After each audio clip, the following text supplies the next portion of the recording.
Coming up on Full Sail Live, we've got the latest details on the mass shooting at the Super Bowl parade in Kansas City and what the reaction has been. We've also got news about the future of baseball's commissioner, Rob Manfred. And later, we'll catch you up to speed on some of the top moments from last week across the NBA as we've reached the All-Star break. Coming your way now. Welcome to Full Sail Live. I'm Karlos Mancilla. It was supposed to be a day of joyous celebration in Kansas City.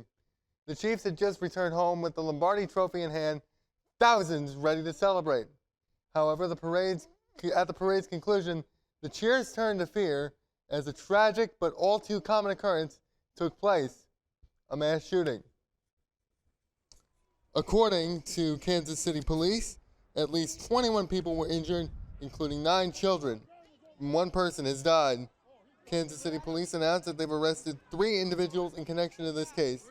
Police officer Stacey Graves told reporters in a news conference that she believes that there was a dispute.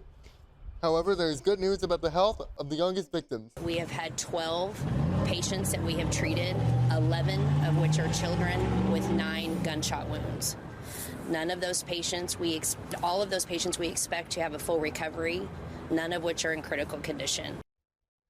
The sports world has made their voices heard in the aftermath. Among those who chimed in, Patrick Mahomes, Travis Kelce, and even the NFL.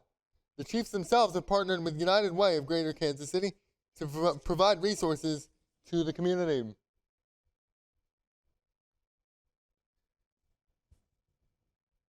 For nearly a decade now, Rob Manfred has been at the helm of Major League Baseball.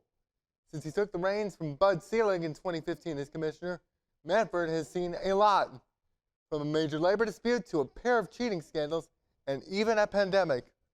Now, at 65, Manfred has made a decision about his future at MLB. You can only have so much fun in one lifetime. I have been open with them about the fact that this is going to be my last term. I said it to them before the election in July, and I'm absolutely committed to that. The 10th man to hold the title of commissioner will be stepping down from his post in 2029. Manfred began his MLB tenure during the 94-95 strike. He was the league's chief operating officer before ascending to the role of commissioner. His tenure hasn't been without controversy. His handling of 2 cheating scandals and the strike of 2022 has not helped his legacy. That said, Manfred has plans for his next 5 years. So The Athletic writes some changes that could be under Manfred over the next 5 years based on a press conference he gave earlier this month. Among them, league expansion, which is something that hasn't happened in nearly 30 years. The Baltimore Orioles were sold, and he wants to speed up that process to speed up the transition period.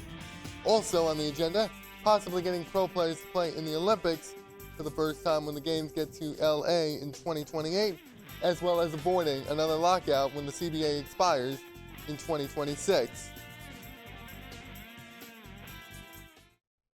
I don't see how you call a foul on that shot. I don't see how you call that. Why are the Knicks so perplexed? And what's got James Harden all excited? Stick around to find out after the break on Full Sail Live.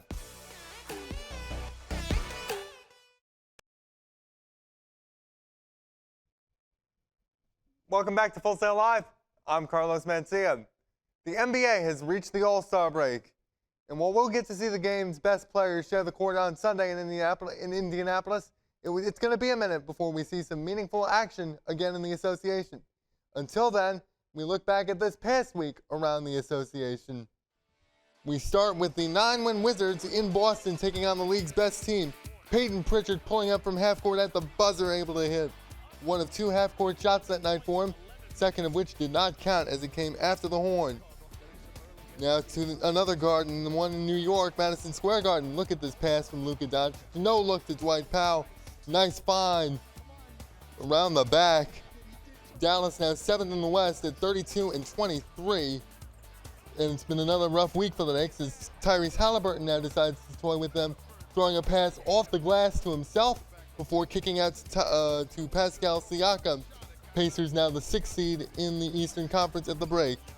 Here is Victor Wembanyama, the top pick in this past draft, able to drive, but look at Jonathan Isaac going up to send it back.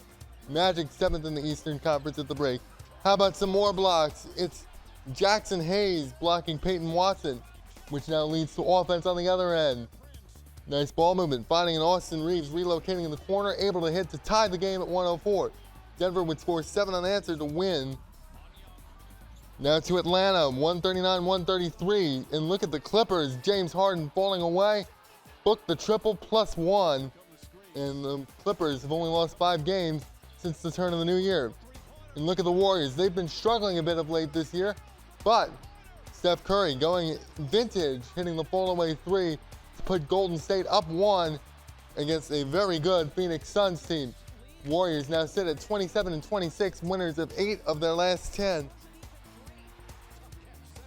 And we wrap in Houston, another tough game for the Knicks, who fell to 33-21 after this three-pointer goes up from Aaron Holiday, and they call a foul. Here's a second look at it. You be the judge. Ed Malloy, the crew chief, said after the game that he made the wrong call, and the last 2 minutes report said the same. So what hasn't been said about Caitlin Clark? Last year as a junior, she led the Iowa Hawkeyes to their first trip to the national title game. During that run, she had scored over 40 points twice during the tournament, averaged 28 a game on 50% shooting. This season, not only has Clark managed to improve as a scorer by 5 a game, but she's also got some history to chase. Coming into Thursday, she was 8 points away from the all-time women's basketball scoring record, trailing former Washington guard Kelsey Plum, but not for much longer. Here comes Clark. How will she go for history? There it is! The all-time leading scorer in women's college basketball. Clark finished the night with a program record 49 points. The senior guard now on pace to break the NCAA scoring record for men or women, which has been long held by LSU's Pete Maravich. That's all for today's edition of Full Sail Live. Thanks for joining us. I'm Karlos Mancilla.